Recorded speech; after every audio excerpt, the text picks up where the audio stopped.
আজকে আমার রেসিপি লাউ পাতা দিয়ে ভাপা চচ্চড়ি।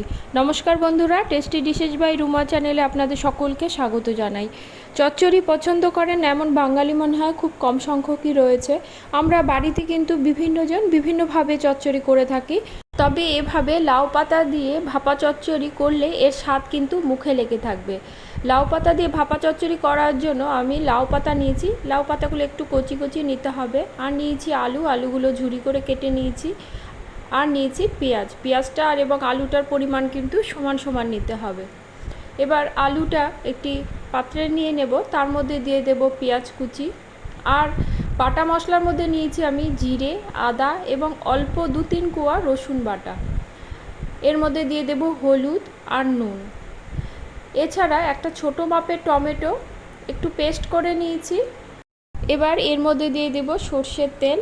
আমি 1.5 থেকে 2 চামচের মতো সর্ষের তেল দিয়েছি। সব উপকরণ এবার ভালো করে মেখে নেব। এই মাখাটা কিন্তু ভালো করে করতে হবে এবং একটু চটকে চটকে মাখতে হবে। মাখতে মাখতে দেখবেন চচ্চড়ি থেকে কিন্তু জল ছাড়তে শুরু করবে। এই পর্যায়ে আমি এতে যোগ করব চিংড়ি মাছ। ঝালের জন্য দিয়ে দেব 7 থেকে 8টা কাঁচা লঙ্কা। এই চচ্চড়ি কিন্তু একটু ঝালঝালই ভালো লাগে। আপনারা কিন্তু এতে শুকনো লঙ্কার গুঁড়োও ব্যবহার করতে পারেন। আমার কাছে কিছু ময়া মাছ ভাজা ছিল, সেটাও আমি এতে দিয়ে দেব। আপনারা কিন্তু এখানে মাছটা আপনাদের পছন্দ অনুসারে মাছটা ব্যবহার করতে পারেন। সব উপকরণ ভালো করে মেখে নেব। আলতো হাতে মেখে নিয়ে আরও 10 মিনিটের মতো রেখে দেব। একটা টিফিন বাটি নেব, তার মধ্যে দিয়ে দেব লাউ পাতা আমি নিচে 2টো পাতা ভালো করে বিছিয়ে দেব। এই লাউ পাতার মধ্যেই মেখে রাখা চচ্চড়িটা আমি দিয়ে দেব। উপর থেকে আরও 2 চামচের মতো সর্ষের তেল দিয়ে দেব। এই রান্নাটা কিন্তু একটু সর্ষের তেলের পরিমাণটা বেশিই লাগে। আরেকটি লাউ পাতা দিয়ে ভালো করে কভার করে নেব, ঢাকা বন্ধ করে দেব। আমি এটা জলে ভাপিয়ে নিয়েছি। আপনারা কিন্তু কোনো তাওয়ার উপরে স্ট্যান্ড বসিয়েও ভাপিয়ে নিতে পারেন, তবে আমি যেহেতু এটা ভাপা চচ্চড়ি তাই আমি জলে রান্নাটা করে নেব।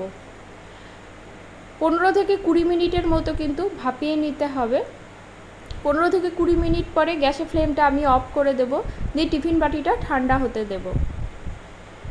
ঠান্ডা হয়ে গেছে, এবার আমি খুলে আপনাদের দেখাচ্ছি কেমন হয়েছে। কতটা সুন্দর হয়েছে এবং একটা সুন্দর গন্ধ কিন্তু বের হচ্ছে। এই চচ্চড়ি খেতেও কিন্তু দুর্দান্ত হয়। আজকে আমার এই লাউ পাতার ভাপা চচ্চড়ি আপনাদের কেমন লেগেছে? রেসিপিটি ভালো লাগলে লাইক কমেন্ট করবেন এবং সাবস্ক্রাইব করে পাশে থাকবেন। আমার ভিডিও নোটিফিকেশন পেতে বেল আইকন কিন্তু অবশ্যই প্রেস করবেন।